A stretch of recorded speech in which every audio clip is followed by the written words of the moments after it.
তোমার ফ্যামিলির কেউ কি তুরাক বাসে কন্ডাক্টরই করতো? কেন? হ্যাঁ, তা বাসের হেল্পার কন্ডাক্টরের মতো এরকম চিল্লাও কে? সকালে এখন কয়টা বাজে? 10টা বাজে। তা কি হয়েছে, সমস্যা কি? নাস্তা বানাবো না? তুমি কি করছো? বাড়িতে দুই বউ মিলামিশা কাজ করবো। নবাব নন্দিনী না, মোগল সম্রাটের মাইয়া বিয়া করে আনি নাই। ভালো না লাগবো লাথিটা বের করে দেবো, শেষ। ব্যবসা বাণিজ্য দেখাশোনা করবে মানে বুঝলাম না। পুরো তো দখল করে বসবে। আমার ছোট ভাই আছে, সে দেখাশোনা করবে, আমি তাকে বলে রাখলাম। বিয়া তো করছি, তার ছোট বাইরে করছি নি। তখন তো ভিক্ষার থালা হাতে নিয়ে ঘুরবা। ভিক্ষা করো, আমি যা মন চায়া খামু মানুষের কাছ থেকে। তোর যদি ভালো লাগে আমার সাথে থাকবি, ভালো না লাগলে যাবি গা, শেষ। গেট খোলা আছে, যদি বন্ধ থাকে আমার কবি, আমি নিজেকে গেট খুলে দেবো।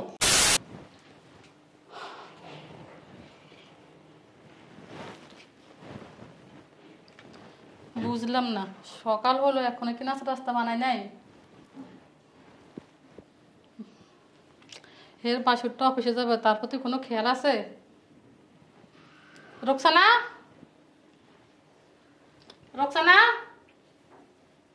দেখছ নবাব নন্দিনী ঘুমাইতেছে এখনো, যে সে অফিসে যাবে তার প্রতি কোনো খেয়াল নাই। রোকসানা, এ রোকসানা, এখনো ঘুমাইতেছে। ডাকে যে তাও শুনে না, কি করমু কপাল আমার। রোকসানা, এ রোকসানা, রোকসানা, শুনে কখনো? ভাবি ডাকছে? না ডাকি নাই, পরিপরি তো ঘুমাইতেছ। ভাবি কি করব, দেখেন শরীরটা তো ভালো না, রাত্রে ঘুমাইতে পারিনি সারা রাত, এই জন্য সকালে ঘুম থেকে উঠতে পারিনি। হ্যাঁ, শরীর তো খারাপ হবে তোমার। সারাদিন বলি ঘোড়া গাছ কাটো, শরীর খারাপ হবে না? নাস্তা বানাইছো সকালের? তোমার বাসু যে অফিসে যাবে তুমি জানো না? সকাল থেকে আমি তো ঘুম থেকে উঠতেই পারিনি, কেমনে নাস্তা বানাবো? ভাবসাব কেমন লয়ে থাকে, মনে হয় যে কোটিপতি জামাইয়ের কাছে বিয়ে হয়েছে। চাকরি তো করে 20,000 টাকার, যদি 2 টাকা বেতন পাইতো না, তোমার তো কেউ খুঁজতেও পাইতো না, আকাশে থাকতা। এরকম স্টাইল নিয়ে আর থাকবা না। যাও নাস্তা বানাও, যাও। দাঁড়াইছে কেন, যাও। কিসে? এই রোকসানা, কিসে? কি হয়েছে বুঝো নাই? সকাল হয়েছে এখন পর্যন্ত নাস্তা বানা নাই, ঘুমাইতেছে। তোমার ফ্যামিলির কেউ কি তুরাক বাসে কন্ডাক্টরই করতো? কেন? হ্যাঁ, তা বাসের হেল্পার কন্ডাক্টরের মতো এরকম চিল্লাও কে? সকালে এখন কয়টা বাজে? 10টা বাজে। তা কি হয়েছে, সমস্যা কি? নাস্তা বানাবো না? তুমি কি করছো? তুমি কি করছো? আমি নাচছি বসে বসে। তোমার হাতে কি মেহেন্দি দিছো নাকি? হ্যাঁ, ও বানাই না, ও হয়তো শারীরিকভাবে বা কোনো না কোনো কাজে ব্যস্ত ছিল, তুমি বানাইছা। তুমি কি করছো? হ্যাঁ, গোয়ার গাছ কাটে তো সারাদিন পরে পরে। তুমি তো একেবারে সারা মানুষ হয়ে যাবো রয়েছো, মনে হয় মাত্র ফোন আইবার দৌড় দিয়া বেরিয়েবা। এই রোকসানা। জি ভাইয়া ডাকছেন? হ্যাঁ, ওরে ডাকো, মজামাই কো রুমে আছে। ডাকো ওরে, বলো ভাইয়া ডাকতেছে। কোনো বাড়তি কথা বলবা না, আর কোনো হাউকাও করবা না। হাউকাও করবা, বাড়তি কথা বলবা, একেবারে ঘাড় ধরে বাপের বাড়ি পাঠাই দেবো। এত সোজা না। এই সজীব, এই রোকসানা, কই সজীব, কই ডাকো। ভাইয়া ডাকছো আমারে? ভাইয়া ডাকছে আমার রে। কি হয়েছে? আচ্ছা। চিমটি দিছো তোমারে? হুম, হ্যাঁ, কিন্তু তুমি কেন? কথা কইলে কিছু। আচ্ছা, তো মনে হয় কিছু জানে না, একেবারে ভদ্র। তোমার চাইতে ভালো। হ্যাঁ, ভালো, কত ভালো দেখি। তোমার চাইতে ভালো। তুমি কি দেখো, তুমি তো শুক্র 8 দিন ধরে বিয়ে হয়ে আইছো, আর আমি ওরে জন্মের পর থেকে লালন পালন করতেছি, আমার কোলে কাকে করে ওরে বড় করছি। তখন আমি কি করতে পারি? তুমি কি করবা? তুমি যদি মিলামিশা থাকতে পারো থাকবা, তা নাহলে বাড়ি থেকে চলে যাবা। পারবো না আমি। পারবা না? একটা চটকায় দাঁত ফলাই দেবো। মারি না তো, খালি বলি, এবার থেকে মাইরেও দেবো। বেয়াদব কথাকার, আস্তে একটা অসভ্য। পারিবারিক শিক্ষা না যে তোমার মধ্যে। না, আমরা একটা ডিসিশন নিছি দুজনে মিলা। কি? আমরা আসলে আমি যে চাকরিটা করি না, আমরা আলাদা থাকবো। কেন? ভাবি প্রত্যেক দিন ওরে খোটা দেয়, আমারে খোটা দেয়। আসলে করে ভাতই তো খাই ভাইয়া। ভাবি যখন ছিল না, তুমি আমার ভাত রান্না করে আমরা খাওয়াই দিছো। 2 লোক ভাত খাওয়াই দিল ভাইয়া, অনেক পেটটা হয়ে গেছে। আর এখন এতগুলো ভাত খাই, চাউল হয়ে যায় পেটের ভিতরে যায় ভাইয়া। হওয়ারই কথা। এইরকম বউ 99% পরিবারে আছে। আর ওই পরিবারগুলি মানে একটা হলো দুনিয়ার দোজক আছে না, এই দুনিয়ার দোজক যদি কেউ দেখতে চায়, এই সমস্ত নারী যে সংসারে আছে ওই সংসার নিয়ে দেখায় দিবি, দুনিয়ার দোজক দেখা ফেলাইব। সারা রাতও খুব অসুস্থ ছিল, ঘুমাইতে পারে না, একটু ফজরের সময় একটু ঘুমাইছে, আমি অনেক ডাকাডাকি করছি নাস্তা বানানোর জন্য, ও আসলে টের পাই নাই ভাইয়া। টের পায় বানাবে না শেষ। বাড়িতে দুইটা বউ, দুই বউ মিলামিশা কাজ করবো। নবাব নন্দিনী না মোগল সম্রাটের মাইয়া বিয়া করে আনি নাই। ভালো না লাগবো লাথিটা বের করে দেবো, শেষ। বাইলে তা ধর এত ধরো, তাহলে বাই নিয়ে থাকো। তরলে থাকবো তো কাকে নিয়ে থাকবা? সুখের সংসারটা তুই নষ্ট করে দিছস। এই ছোট ভাইটারে আমি নিজের হাতে ভাত মাইকা খাওয়াইছি, সকালের নাস্তাটা পর্যন্ত আমি নিজে খাওয়াই দিছি।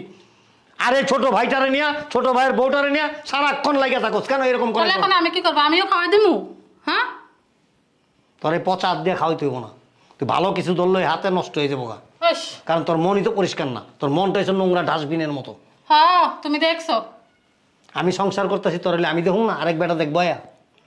ফাজিল বেয়াদব, পারিবারিক শিক্ষা নাই তো, বাবা মা শিক্ষা দিতে পারে নাই। ভাবি আপনি না চাইলে আমরা থাকবো না এখানে। কই থাকবি না? বাড়ি কার? বাড়ি কার? তোমার ভাইয়া।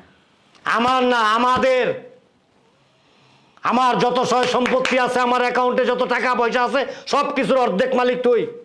বাড়ির অংশটা দুজনে মানে বুঝলাম না, এটা আবার কোন ধরনের কথা কইলা? বাড়ির অংশীদার আমি আর তুমি, আর কেউ না। আর ব্যাংক ব্যালেন্স হের অর্ধেক মানে এটা কোন ধরনের কথা কইলা? আমাদের কি কোনো ভবিষ্যৎ নাই? কোনো কিছু নাই? হে কামাই করে নিবে, তারপর এর ভবিষ্যৎ হবে, বুঝো নাই? এটা আমার মায়ের পেটের ভাই। আর তুমি কি? আমার বাবা আর আমার মা, এই দুইজনের ওরসজাত সন্তান আমরা। তুমি আমার মায়ের গর্ভের থেকে বাইরেও নাই, তা আমার যে সব সম্পত্তির ওয়ারিশ তুমি হইবা। আমি তোমার ভবিষ্যতের জন্য চিন্তা ভাবনা কইরা যতটুকু রাখার আমি ততটুকুই রাখবো, ঠিক আছে? প্রয়োজনের চেয়ে বেশি দিব। কিন্তু আমাদের বিষয় নিয়ে যদি কোনো ব্যাপারে নাক গলাও না, নাকটা কেচি দিয়ে ধরে এরকম কেটে বললাম। হইলে হইলো, হ্যাঁ কাটতে হলাম। একটা গন্ড মূর্খ, একটা গন্ড মূর্খ হালাই। বাজার গায়ে হাত তুলে খালি তর্ক করে বেয়াদব কোথাকার। শোন, তোর আর চাকরি করতে হইব না। তাইলে আমার ব্যবসা ওই যে নতুন আরেকটাই খুলছি না, হ্যাঁ, ওইখানে বসবি তুই। ওইটার পুরাটাই তুই দেখাশোনা করবি। ব্যবসা বাণিজ্য দেখাশোনা করবে মানে বুঝলাম না। পুরো তো দখল করে বসবে। আমার ছোট ভাই আছে, সে দেখাশোনা করবে, আমি তাকে বলে রাখলাম। বিয়া তোরে করছি, তোর ছোট ভাইরে করছি নি? সে আমার ভাই। তোর ভাই আমার কি হয়েছে? তোর ভাই তোর বাপের ব্যবসা দেখবো, তোকে পরিবারের যা আছে ওগুলি দেখাশোনা করবো। আর আমার পরিবারের যা আছে আমার ভাই দেখবো। তোর ভাই আমার ব্যবসা কেন দেখবো? বিশেষ করে দাও তো, সবকিছু দখল করে বসে থাকবে তো, দেখবা? দখল করতে হইব না, সব লিখা দিয়ে দিব। তোর কোনো সমস্যা আছে? গায়ের দড়ি বাইর করে দিবে একটা গার সময়। ধরে বাইর করে দিলে দিব, আমার ভাই দিব। তোর সমস্যা কি? তখন তো ভিক্ষার থালা হাতে নিয়ে ঘুরবা। ভিক্ষা করুম, আমি যা মন চায়া খামু মানুষের কাছ থেকে। তোর যদি ভালো লাগে আমার সাথে থাকবি, ভালো না লাগলে যাবি গা, শেষ। গেট খোলা আছে, যদি বন্ধ থাকে আমার কবি, আমি নিজেকে গেট খুলে দেবো। আর কোনো কথা কবি না, কথা কবি আর একটা কান্না ফাটায় ফেলামু। ফাটাই ফেলাবো। হালা কথা কথা ফাটায় ফেলে, ফাজিল বেয়াদব।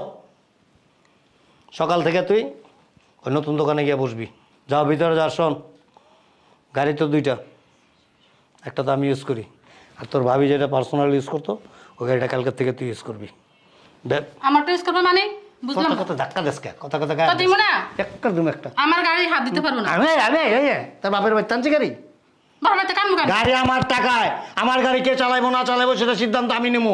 তোর যদি ভালো না লাগে রিক্সায় যাতায়াত করবি, রিক্সায় যদি ভালো না লাগে হাইটা যাবি, হাইটা না হলে যে অটো গাড়ি আছে না, ডাকে এই বাঁচাবো 10 টাকা, বাঁচাবো 10 টাকা, ওই গাড়ি তুলবি। রিক্সা যাতায়াত করবো কেন? একটা চুপ, আমার সামনে কি ফকির? কথা কবি সুপার গুলো লাগাই দেবো। হ্যাঁ একটা চুপ, যাও ভিতরে যাও। ভদ্র কিরকম? কি করছে তোরে? তোর করলে উঠছে ভালো দিয়া? কোল উঠবো কেন? তোরা জানি কোনদিন আমার ভাই তো বেয়াদব না। বেয়াদব যদি হইতো না, আমার জায়গায় আমার ভাইয়ের জায়গায় যদি আমি হইতাম না, তোরা প্রতিদিন একটা করে কামড় দিতাম। যা ভিতরে যা, বেয়াদব।